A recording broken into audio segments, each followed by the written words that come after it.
Hello! Welcome back to my vlog. So kami, like sinabi namin ni Cute, panata namin mag-exercise na kami every weekend. So mag-walking kami. So inimbita kami ng kaibigan namin sa isang park. So in-expect namin maganda weather ngayon, pero mukha yatang hindi maganda weather. At gloomy. Sana mamaya wala nang ambon.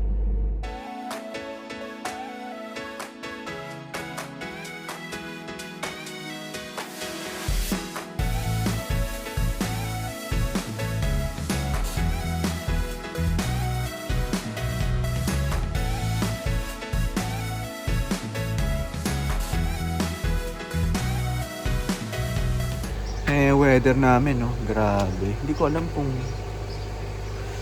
buong araw ba to. Pero alam ko kasi warm na ngayon eh. Medyo hindi na nga ganun kalamig eh. Pero sayang naman yung araw kung hindi kayo makakalakad sa labas. Si Cute, hintay ko na lang. Marami kaming errands eh. So panoorin nyo yung aming gagawin ngayong araw ng mga friends namin. Enjoy my vlog. Dito na kami ni Cute. Yung kasama namin, parating na. Napasarap tulog eh. So yan, pakita ko sa inyo yung park. Para kami nasa PICC. Yung may fountain pa ba doon sa PICC? Ha? Ano? Ay, may takot ka pala. Asawa ko, concern sa akin. Masyadong takot eh. Pakita ko sa inyo yung lake. Man-made waterfalls. Ito yung view. Yan.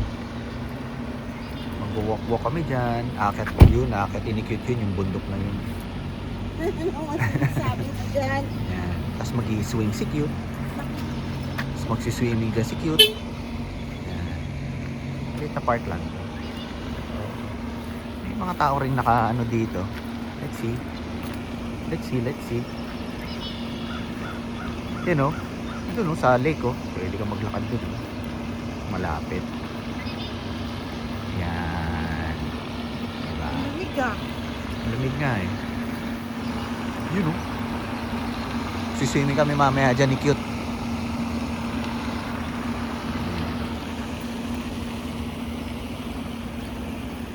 Ayan si Cute. Hindi niya makita ang cuteness. Dun, mag-ano tayo sa hill para kay Cute. Trip naman lamig. Lamig ganun pa So yun, 2 seconds pa lang kami dito, uwi na kami. Ang lamig. Hindi kaya ni Cute yung lamig daw. Sisikmurain daw siya. So ang gagawin namin, maglalakad kami papunta sa kainan. Doon kami kakain. Ang Hindi lamig kasi, grabe. Papaliwanag po. Nararamdaman ko yun sa likod ko. Parang hindi girl. Diyos ko. Lamig. Sige. Get up pa naman tayo. Punta tayo sa hindi putik. Putik na sapatos. So kita na lang tayo doon sa kainan. Nadala ko yung badge ko ng office. Halika na, maglakad na tayo. Exercise tayo. Lakad tayo. Dito kami maglalakad. Sarap. Nakakita ako ng pugo Pugo.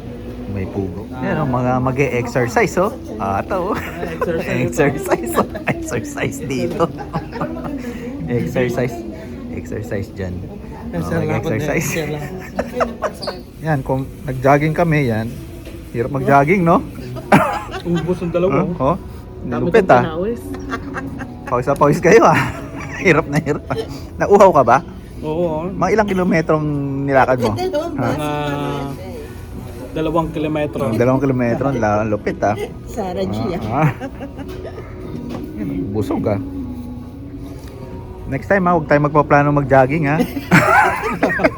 Walking na. Walking, dito baksak natin Kain Umulan Excuse Yung nakaraan, di ako nakasama sa inyo. Tutulog na ako. Gising na ako. Good morning! Trip. Guys, wala kaming kuryente. Bahay lang namin walang kuryente. Yun, yung Meralco pumunta na. Isang batalyon. Kasi, Ilan po ba yung glass door? oo. Ito sila oh. Naayos yung poste ko. Isang batalyon na sila nag-aayos ng poste. Bahay lang namin ang walang kuryente. Sipin mo yun.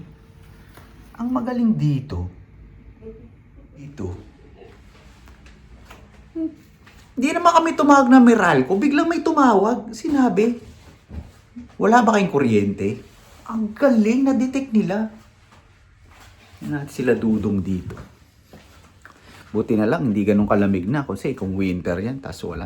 Ang lamig. Di ba? Wala kaming heater. Walang kuryente. Walang heater. Ay, buti na lang, pasimula na ng spring kaya hindi na ganun kalamig. Masaya na, may kuryente na kami.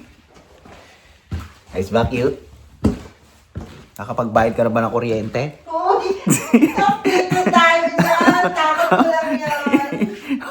Hindi tayo nalilig dyan. Automatic debit yan. Ayan, may kuryente na kami. Back. Power. Power on. Buti, okay talaga itong mga rechargeable eh. Mga rechargeable lang. Dahil walang kuryente. At least, may ilaw kami. Kain kami ni Cute dito. Cracker Barrel. Para sa mga gusto nila i-cute dito eh. Maraming mini shop pagpasok mo. Yan o. Ito yung shop ni Cute oh. Itsura ng loob.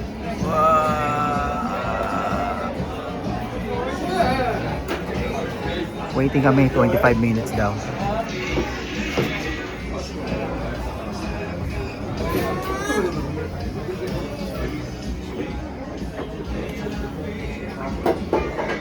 Ito, sundress. Bagay sa iyo yung mga sundress. Bagay sa akin to.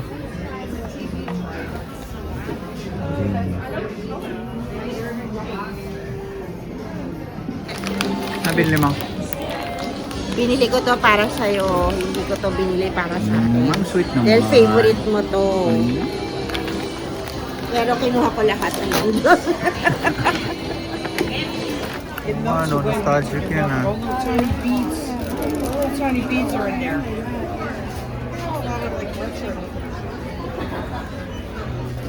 Milka oh. Ano mura nga rin. 649.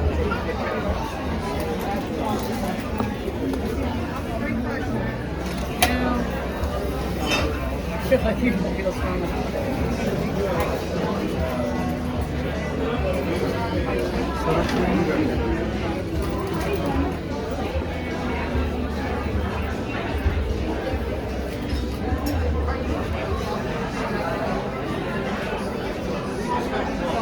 Akin.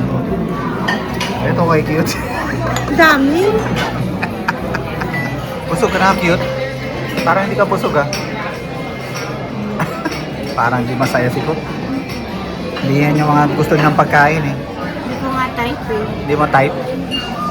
Dahil lang libre no, kaya tayo kumain dito. Okay na rin yung kaysa naman. Daddy. Daddy. Gising ka na. Bakit? Masakit yung tiyan ko. Ha? Masakit na yung tiyan ko. Sa tension mo? Mga anak ka na? Parang nag-labor ka na? Uulit ka na.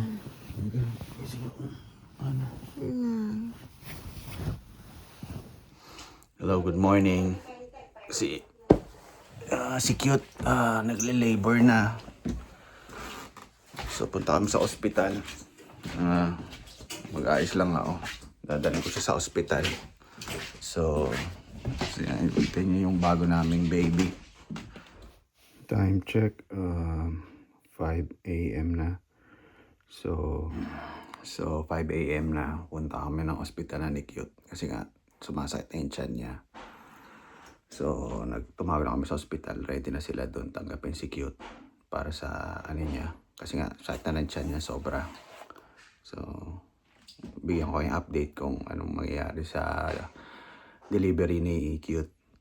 Cute, okay ka na? Sakit pa rin siya mo? Mga ilang yung contraction mo ba? Every ano? Ha? Contraction. Di ba nagko-contract every Bibitawan ko yung buti sa'yo. Ito yung gamit ni Cute pag na dadali sa ospital. Yan lang. So, Yan, walang baby. gamit mo lang nga to. So, yun. Alis na painitin ko na yung kotse. Dahil malamig pa rin dito.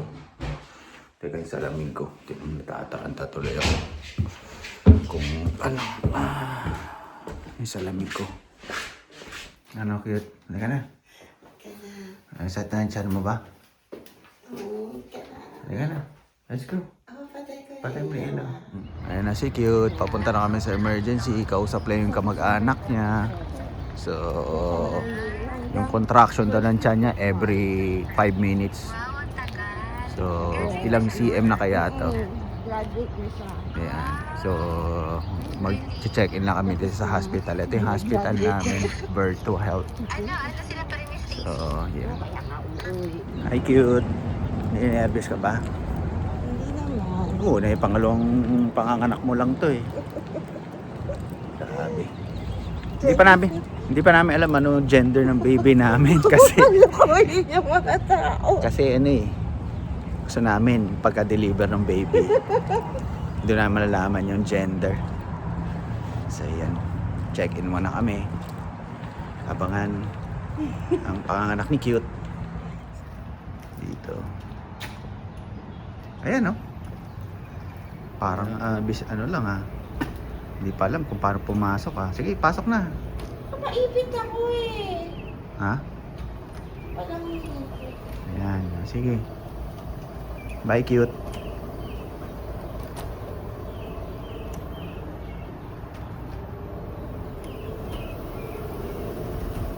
So, dito na ako sa loob, waiting.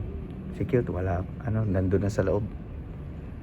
So, pakita ko lang sa inyo to. Sa itsura ng hospital, waiting. Ayan. Andyan daw yung cafeteria, surgical waiting room. 3rd floor. Si Cute. So, let's pray for Cute. Tingnan natin ano makakain dito.